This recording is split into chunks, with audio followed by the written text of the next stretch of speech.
we got to talk boxing, because quite possibly the biggest boxing event, at least in terms of dollars, in the history of Las Vegas may have just occurred last night.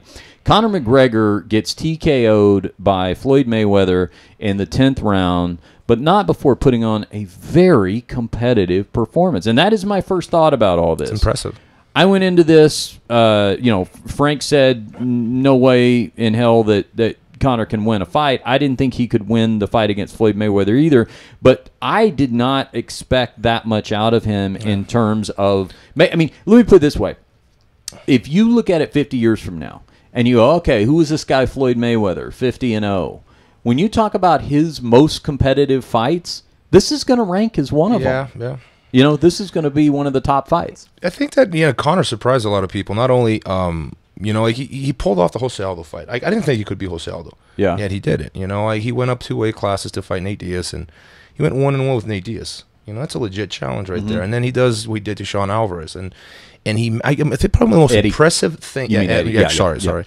One of the most impressive things Conor has ever done really is to pull off a fight with Mayweather. Like, think about it. He's 0-0 as a boxer. Yeah. Right? And he goes from being UFC champion, which of course, he's huge credit for that. But to go from that to challenging arguably the greatest boxer in history, that's a feat in itself. Just the fact that he could get in the ring with Floyd Mayweather is very impressive.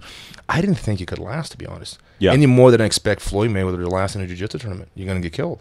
Yeah. And I thought, like, Conor just didn't. There's no way he could last, but it's very impressive. Like, when you really think about it, it's certainly I think it threw a lot of people off, and props to him.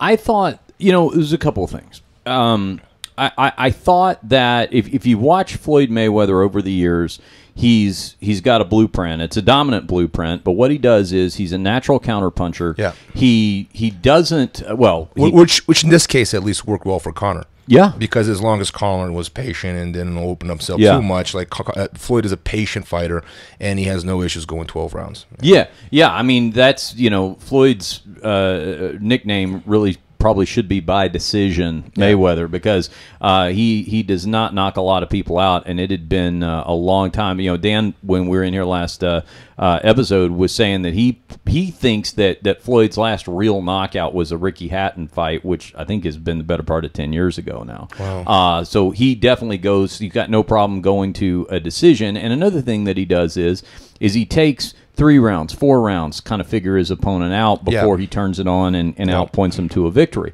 Now, the first part of this fight looked that way.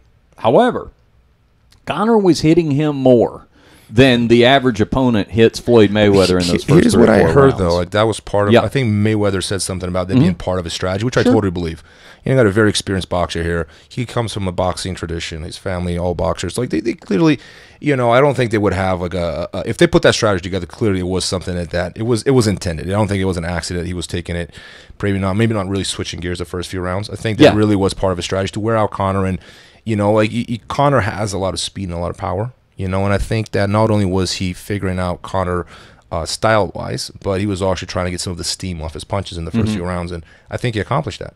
Yeah. Now, one thing that I thought Conor's power might be a little more of a threat than it was, and what I'm looking at in hindsight is I'm wondering if Conor's MMA power didn't really translate to boxing, because bigger gloves. Bigger gloves, also not really turning over your punches the way that boxers do. I mean, there's a different. I'm not saying his punches were weak, but maybe in the end there was something lost in the translation of the disciplines. Certainly, I could see the gloves make. Because remember, if you're going to throw, you're throwing 50, 100 punches, maybe those few ounces don't make that big of a difference. But when you're throwing thousands of punches in a fight, it's going to have a toll on you. I think that probably played some role in Conor gassing out towards the end of the fight as well. Not only is it not his sport, it's not where he comes. I mean, that's not what he's been preparing for his whole life. But I think the gloves really would make a difference there. Like everything, like just the rounds being shorter and more intense. The fact that it's a square and not an octagon. I think you get cornered a lot more. You have to moving around will be a lot more difficult. Conor has a style where he really likes to control the range. If you watch him in the UFC, that's probably his best trait is really how well he controls the distance in and out and angles. And he does that really well. And it's not that you can't do that in the ring, but it's different. It changes things dramatically. I thought his angles were effective in this fight, and that might have been one of the biggest revelations of this. Not only the way he was able to cut angles, but also how good his jab was. You know, a lot of it was, okay, Conor's got the one-punch knockout power, and maybe if he can land a shot and all that. Wasn't that so much as he was just able to use his range, to stay long, to use his jab. I think what ultimately caught up to him was just the gas tank, you know, and not that he wasn't in shape, but, you know, conditioning and preparation for an MMA fight which he's been doing for 30 years of his life, is different, roughly speaking, 29, I guess, is different than boxing. Yeah. And, you know, you just hit on it that and, you know, you're talking about 10 rounds. At this point, you've gone, you know, almost 30 minutes accumulatively in rounds, and you've also gone up and down that many times with breaks in rounds and things like that. I mean, at most, you're going to have 5 rounds in an MMA fight. Gas tank fail him in the Nate Diaz fight, too. True. You gotta keep that in mind. Yeah. And so he just, you know, by the 5th, 6th round, he was starting to fight with his mouth open a little bit, got out of the 9th okay, although you could really see him starting to fade in that, and was TKO'd in the 10th. But listen, I mean, he absolutely looked like he belonged in there. If I just tuned into that, if I didn't know who these people were, I would have tuned into this going, well, there's a couple of seasoned professional boxers who are evenly matched. How about the fact we can say that?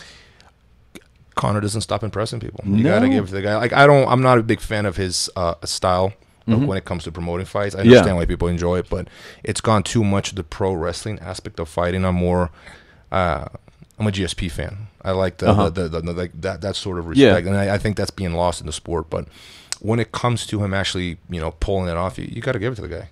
Yeah, and you know he's backing it up is what I'm saying, because like a lot of people sell, but they are unable to back it up. Like Conor has been able to back it up.